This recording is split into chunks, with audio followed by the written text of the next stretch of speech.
by it myself, Forecast Masters. Since I'm relatively new at this, let's select beginner. I'm going to generate a day. Perfect, this is April.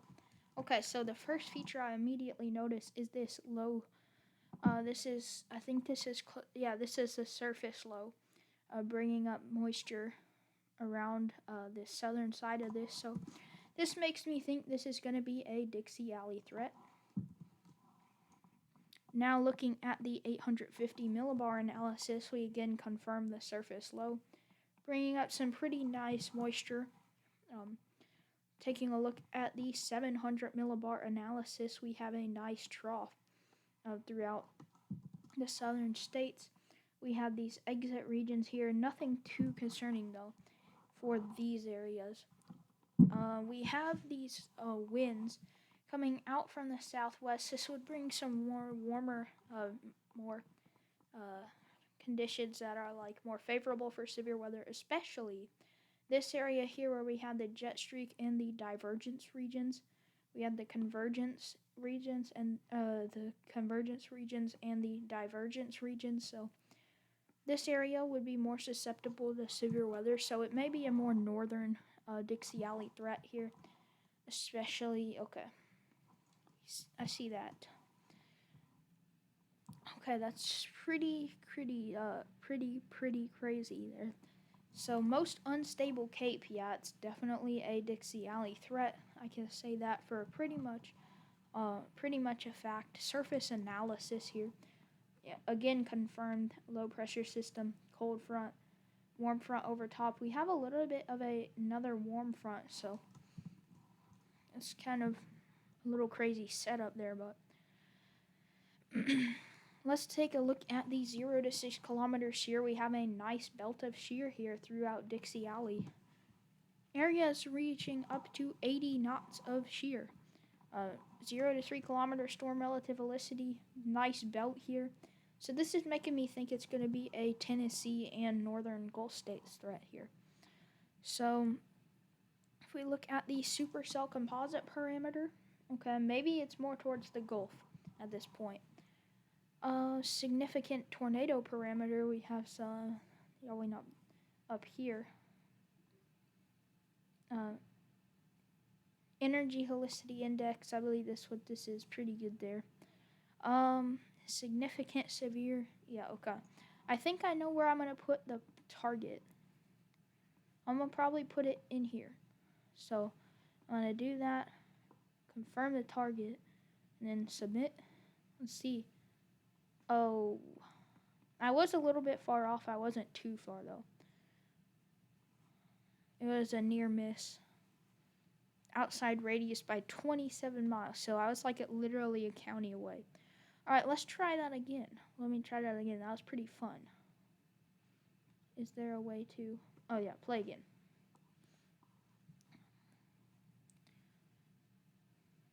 April once again. Immediately I notice moisture forming down here in the Gulf states. Let's see. Surface analysis continues to confirm a warm front, pushing up moisture to the north. So this is also making me think it's going to be another Dixie Alley threat. If we take a look at the 850 millibar analysis, we have a little bit of a weak low pressure system here. We have a strong southerly flow across the southeast. This would promote severe weather development. We have a more defined low pressure system here. We have a trough ejecting from the northern states here. And then we have strong southerly flow yet again. 500 millibar analysis, we have more of a westerly flow. So this would create sufficient wind shear, as well as a really strong westerly flow and southwesterly flow along these areas.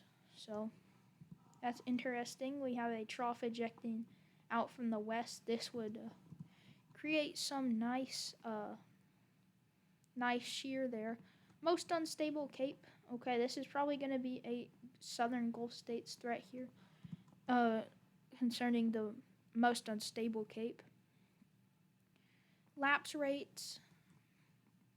We could see some better lapse rates out towards the west. This is mixed layer cape. We have some nice mixed layer cape here. I wonder if we can have 0 to 3 kilometer cape. I don't know if they have 3 cape here, but 0 to 6 kilometer shear, a nice belt of shear located over the southern plains there. Effective shear and yet another nice belt of shear there. 0 to 3 kilometer storm relative helicity. We have one noticeable region here and then another one here. Supercell composite, mainly located over these areas. We have precipitable water, nice belt of moisture here. So I'm going to place my target with all this information. I'm going to place it towards, I kind of want to say San Antonio region. Confirm target. Submit. Oh, wow, I was really close. Okay, if I had moved it up north a little bit more, that would have been correct. So I was really close, but it was a near miss once again.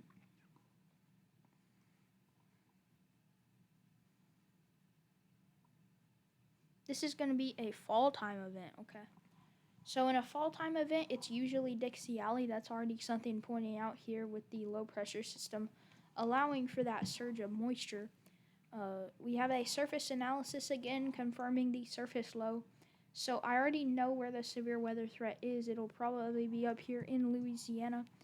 If we take a look at the 850 millibar analysis, yet again confirming this low pressure system.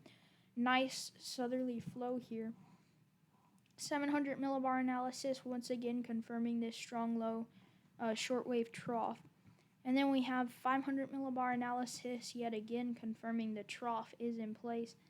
And it'll likely be in these areas somewhere. 300 millibar analysis showing a really strong trough with a little bit of a low here. So that's something important to point out there. Most unstable cape, it's going to be in this region here. With the 0 to 6 kilometer shear, we have the nice belt of shear here. 0 to 3 kilometer storm relative helicity, yet again in this region. Precipitable water, mostly found in this region yet again. So I'm going to go ahead and place my target. I'm going to say it's towards Jackson, Mississippi. Confirm, submit. Let's see. Oh, wow.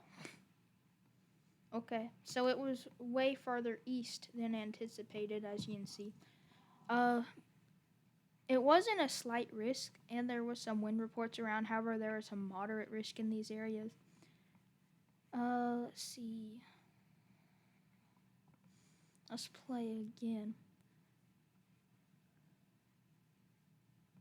Oh, I'm better at forecasting summertime severe weather events than I am late season, and like spring and summer, I'm better at than late season, because late season ones are a bit harder to forecast, in my opinion. So we have this nice belt of moisture, obviously, because it is June. It is going to be very hot all over the country. Let's see, I believe it is June, isn't it? Where can I see the month? I forgot what month it was. I believe it was June. But anyways, we're going to look at the surface analysis. That's always helpful. We've got a belt of high pressure here. Okay, something I want to point out here is with these summertime setups, there's something interesting going on, because we have this dry line here which would promote some storm growth. And then we also have these high pressure systems, which also kind of makes me believe there's going to be some sort of derecho here, since it is midsummer. We have 850 millibar analysis. Yeah, we have weak flow. This would promote derechos, but we also have southerly flow down here, so it's either going to be one of these. So 700 millibar, okay. Still confirming that belt of flow there. 500 millibars, same thing. And then 300 millibar analysis showing more stronger flow, more sheared environment.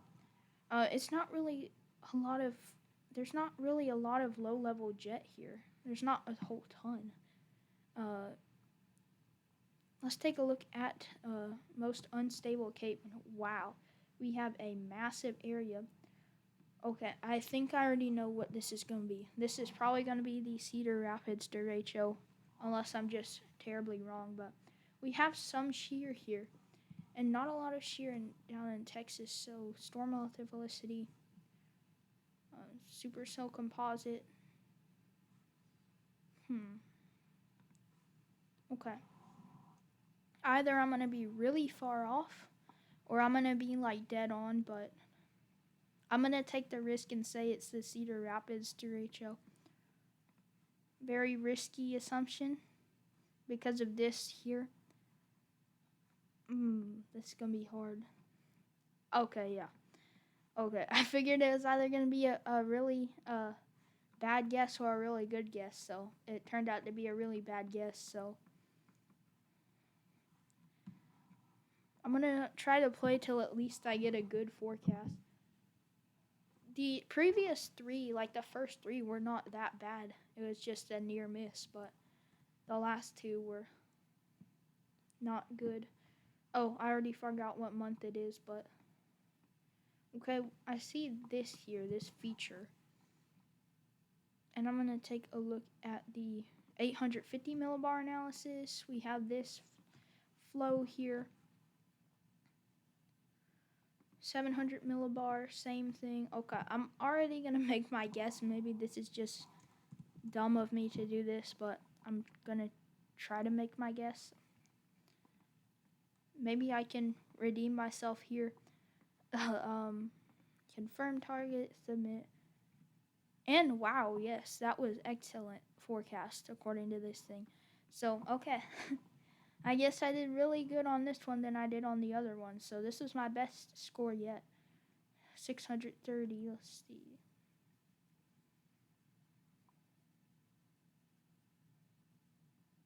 Oh, okay, this is June. So, oh wow, we have a ton of moisture here.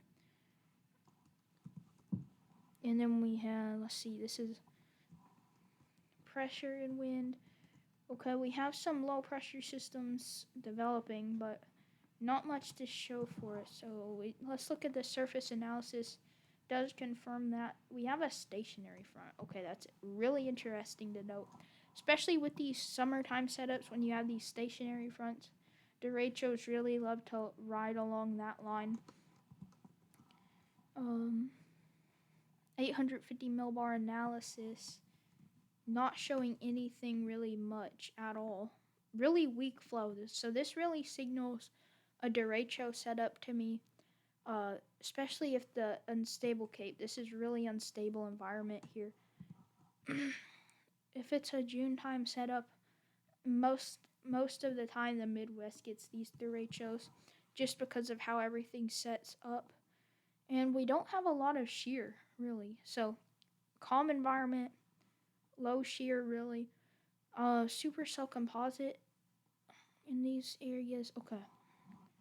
I think I know where I'm going to place the target. I've tried this once before and it didn't turn out well at all, but I'm going to try it again. Submit. It was a good forecast, so I guess that's pretty good. 63 miles from tornado, so it was in the radius range. A lot of wind reports, so yeah. Yeah, I think this is pretty good overall. This was quite a while ago, June of 2010, okay. Play again. This might be the last time I play, but August, so this is a very late summer setup. Got high moisture content, obviously. So high moisture isn't going to tell us much in this setup. Well, it kind of is, but like this front here, okay, it's going to probably be a Dixie Alley setup. If we look at the 800 millibar analysis, it should confirm that. However, it's really weak flow. We got kind of a lot of westerly flow. 700 millibar, same thing. 500, 300. Not really much other than this is an interesting feature here. That's an interesting feature there. We have to look at the Cape where it is the highest. This is actually might be a Texas threat. There's a lot of areas I could see this being in, so this is a tough setup here. Okay, the shear obviously got coming off there, so very interesting. Let's look at the supercell composite because that's usually where it is over southeastern Oklahoma.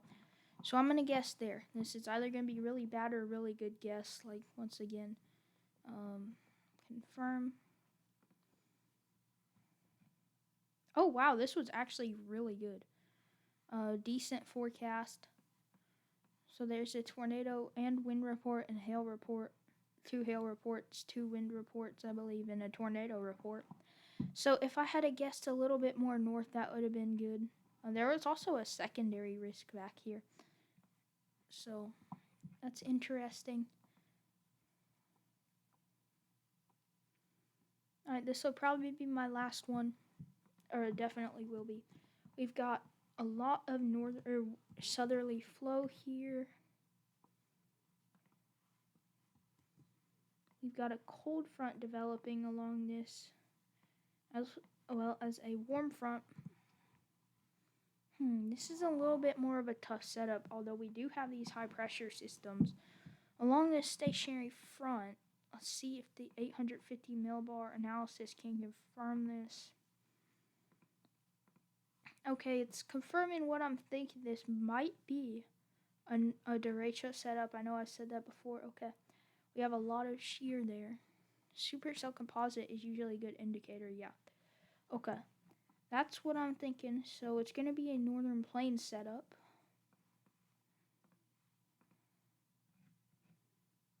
This was good. Okay. I'm starting to get better at this game. Because sometimes the stuff kind of throws you off. Like, it kind of makes you second guess. So, I had a bunch of tornadoes actually in range. So, that's pretty good. Okay. Well, that's going to do it for today's video. Thank you guys for watching. Please like and subscribe, and I'll see you in the next video.